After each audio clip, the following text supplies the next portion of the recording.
Muy buenas tardes, mi nombre es Germán Svinden, soy arquitecto y a petición de don Elías Osorio me solicitó hacerles un video bastante breve y resumido un poco para explicar el proceso de regularización o de construcción en general para cualquier tipo de vivienda.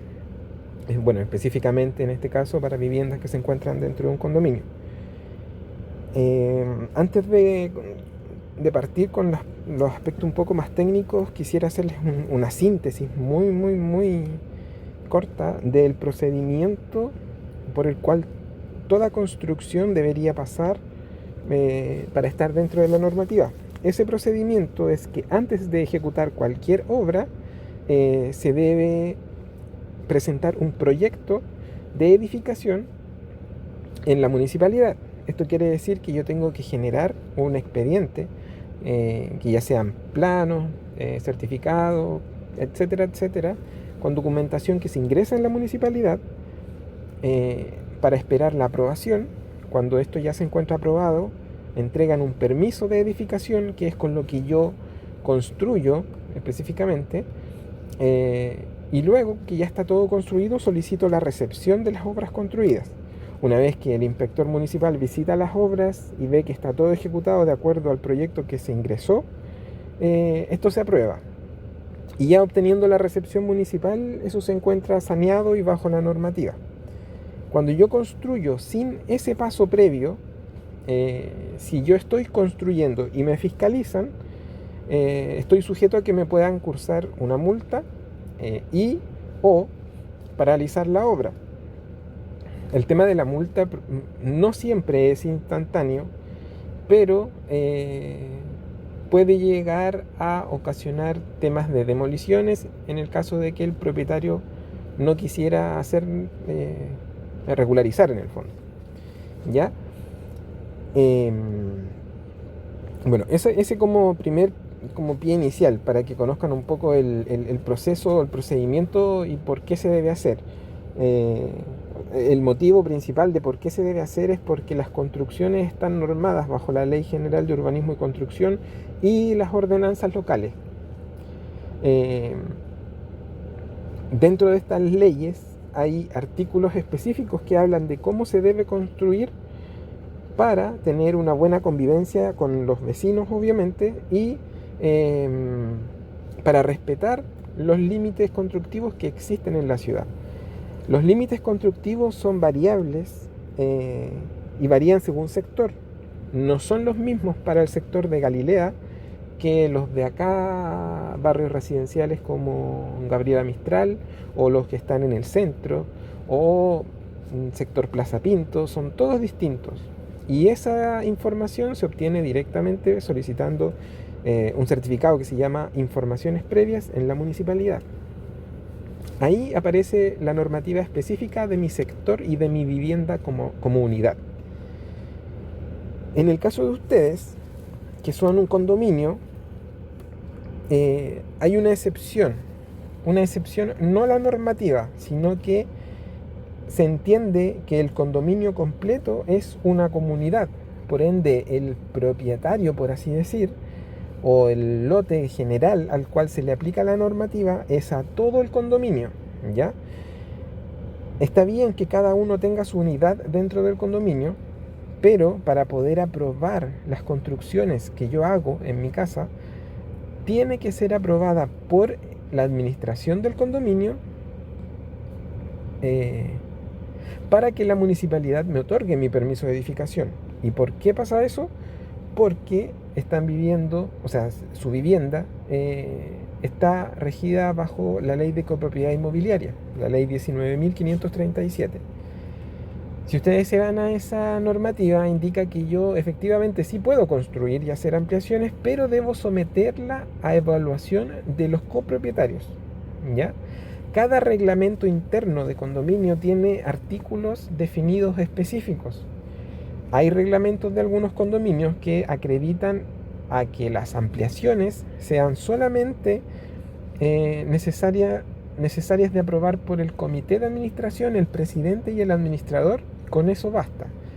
tienen un reglamento interno para hacer ampliaciones, lo cual facilita la tramitación posterior en las direcciones de obra, a diferencia de otros condominios que se rigen por la ley tal cual, lo que indica que es que cualquier ampliación que yo genero tiene que ser sometida o discutida en una asamblea extraordinaria de copropietarios y firmar el acta en el fondo ante notario con un quórum superior al 75 u 85%, dependiendo del reglamento. Entonces, ¿qué quiere decir esto? Que yo puedo ampliar mi vivienda bajo la normativa de construcción, lógicamente, dentro de un condominio, pero también debo tener la aprobación del condominio o de la asamblea de copropietarios, tal como lo indique cada reglamento. En el caso de ustedes, que son condominios totalmente nuevos y recién están partiendo, lo ideal sería que en el reglamento que puedan generar, puedan establecer todos estos parámetros normativos para que a futuro se les sea más simple cuando otros quieran ampliar, o los que estén ampliando actualmente puedan hacerlo de una forma más rápida. ¿Ya? Eso como una parte del trámite, por así decirlo. Dentro de este proceso de construcción, como líneas generales de ampliación, voy a tocar algunos puntos como más relevantes, pero les comento de inmediato que cada ampliación es distinta una de otra. De hecho, los lotes son distintos unos de otros, tienen formas diferentes, tienen posiciones, incluso alturas diferentes. Puede que con mi vecino tenga diferencias de altura, etc. Entonces, si esas particularidades que dan los terrenos como tal, solamente los podemos ver como casos aislados.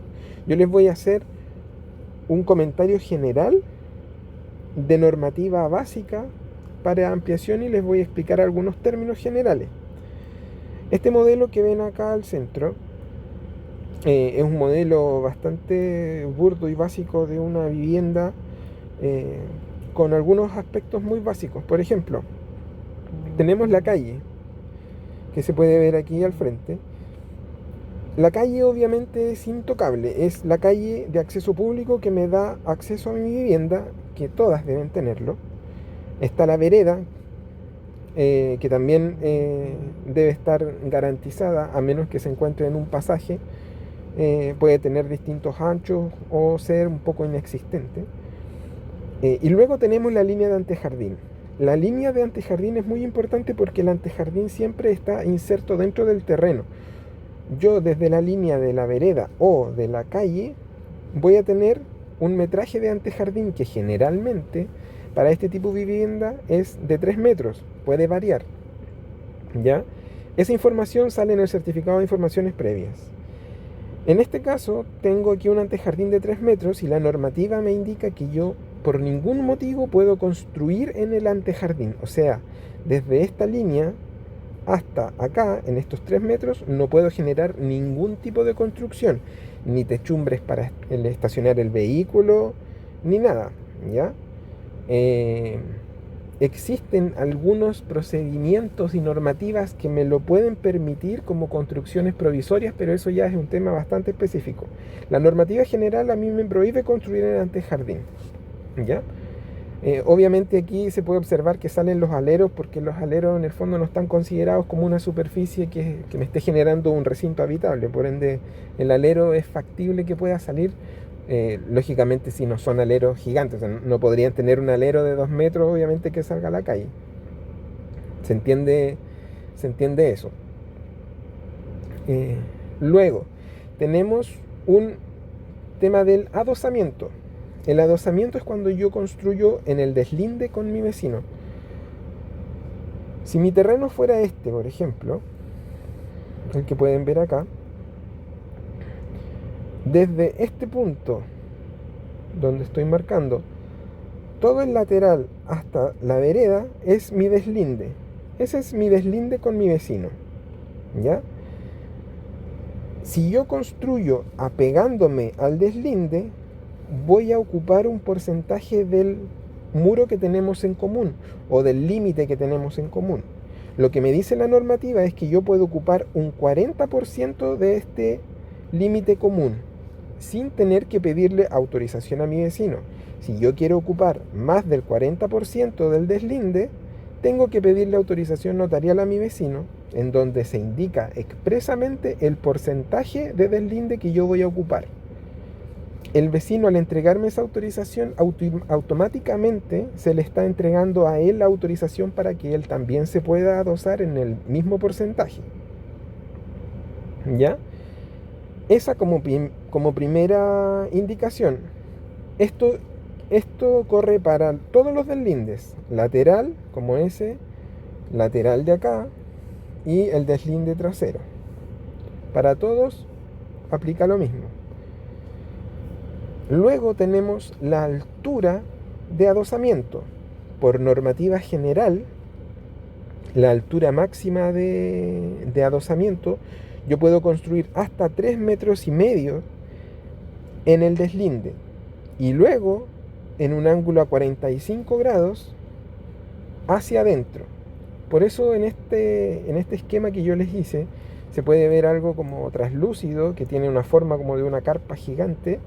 Bueno, esa forma que se genera ahí,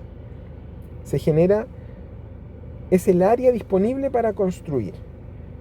Yo dentro de toda esta figura que se ve aquí, yo podría construir y estaría, entre comillas, bajo la normativa. ¿Por qué digo entre comillas? Porque hay otros parámetros que también tengo que ir respetando cuando yo construyo. No significa que yo directamente pueda construir todo este galpón, por así decir, este galpón translúcido. Si yo lo construyo, eso no está bajo normativa. ¿Por qué? Porque hay otros parámetros como la ocupación de suelo, que generalmente, y digo generalmente, porque esa información está indicada en los certificados de informaciones previas.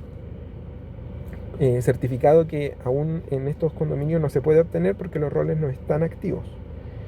Entonces, generalmente, como el porcentaje máximo de ocupación de suelo es un 60%, si mi terreno en total tiene, por decir, 100 metros cuadrados, yo solamente voy a poder construir en el primer piso 60 metros cuadrados. Entonces, por eso es bueno siempre tener a mano su escritura, borrador de escritura o plano de copropiedad, lo que puedan tener, o medir su terreno, para poder saber cuánto porcentaje pueden construir. En general, para los barrios residenciales es un 60%. Podría ser más en algunos casos, pero eso no lo sabemos hasta no obtener un certificado de informaciones previas. En el caso de que sea un 60%, pueden hacer un cálculo fácilmente y ver si es que las ampliaciones que tienen proyectadas o que quieren ejecutar cumplen con ese parámetro. ¿Ya?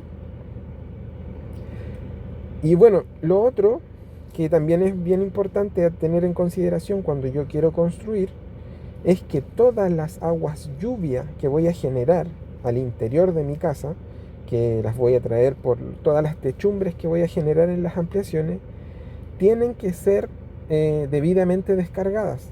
¿Ya? No puedo tener techos directos hacia el vecino y que el agua caiga en el patio del vecino. Eso lógicamente no se puede hacer. Así que todo el tema de aguas lluvias también es responsabilidad de cada propietario de resolverlas en su propio terreno.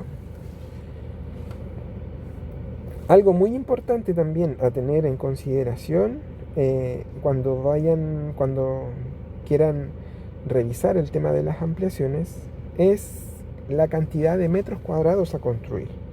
Sus viviendas, al ser inferiores a 140 metros cuadrados, están todas acogidas a una normativa que es el DFL2. El DFL2 otorga beneficios en el pago de las contribuciones de las viviendas. Es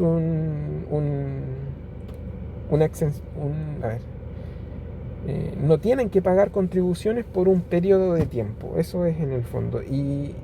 O pueden pagar, pero pagan menos. Tienen un monto que está exento de pago. Eso va cambiando dependiendo de las materialidades y la cantidad de metros cuadrados que ustedes tengan. Entonces, si ustedes construyen una ampliación y sumando su casa original más las ampliaciones suman más de 140 metros, automáticamente ustedes pierden el beneficio del DFL2. Por ende, van a tener que pagar más contribuciones si es que ya estaban pagando, o van a tener que pagar sí o sí en el caso de que no hayan estado pagando antes. Eso también es un buen punto a tener en consideración para por lo menos ver la cantidad de metraje que quieran construir. Otros puntos importantes, pero ya más específicos, son el tema de las ventanas. Yo ventanas hacia los vecinos no puedo tener, obviamente, por un tema de privacidad. En estricto rigor, para poder ver posición de ventanas, cuando uno ejecuta una obra de ampliación, hay que estudiarlo netamente con un plano, porque en cada terreno es distinto y dependiendo de la figura que se vaya a generar, van a poder o no hacer ventanas. Así que eso también es algo relativo a estudiar en cada caso en particular.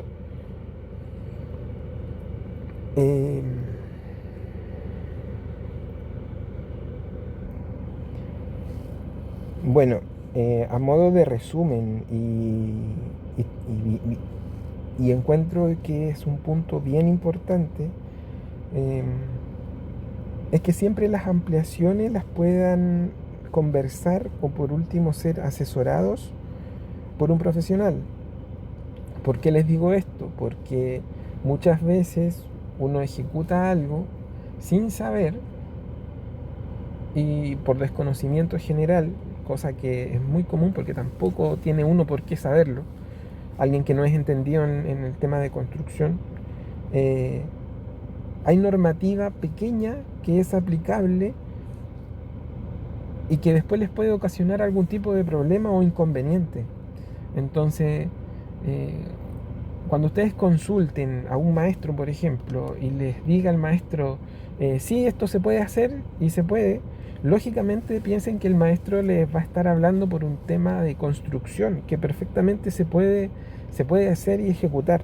Pero eso no significa que lo que el maestro esté ejecutando esté bajo la normativa, ¿ya?